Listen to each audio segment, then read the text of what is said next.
Left சைடில் வந்துட்டு மூலிகை வகைகள் அப்படி இயற்கை மூலிகைகள் அப்படின்னு சொல்லிட்டு நிறைய வச்சுருந்தாங்க. அதெல்லாம் நான் இது வரைக்கும் பார்த்ததில்லை. ஸோ இப்போ தான் ஃபர்ஸ்ட் டைம் பார்க்குறேன். ஒரு 7-8 வருடமாக வந்து இந்த இயற்கை விவசாயத்தில் இருக்கேன்.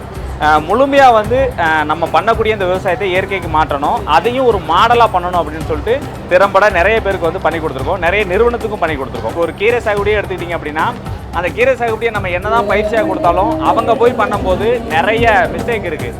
அப்போ அவங்க கூட இருந்து அதை கைப்பட வேண்டியிருக்கு, வழிநடத்த வேண்டியிருக்கு. அதுக்காக தான் இந்த இயற்கை கோமாளிகள் அப்படின்னு ஒரு கட்டமைப்பை உருவாக்கியிருக்கோம்.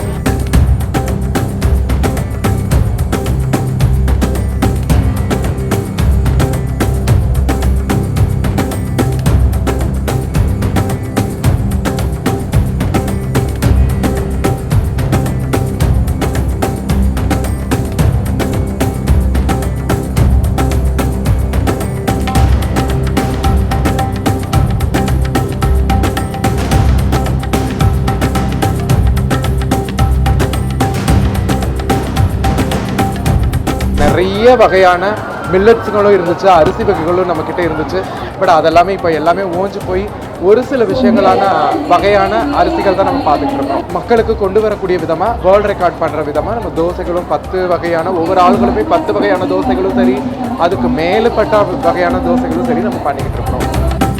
நிறைய பெண்கள் வந்து தோசை அழகாக ஒரு சைஸ் செஞ்சு அதை ஒரு ரெக்கார்ட் பண்ணியிருக்காங்க. இதில் என்ன அப்படின்னாக்க, இது வெறுமனே ஒரு ரெக்கார்டுக்காக பண்ணாமல் சிறுதானிய உணவுகளுடைய மகத்துவத்தை பற்றி இந்த வேலம்மாள் பள்ளியில் மேனகா மண்வாசனை அவங்க வந்து ஏற்பாடு செஞ்சு இந்த டீம் செஞ்சுருக்காங்க.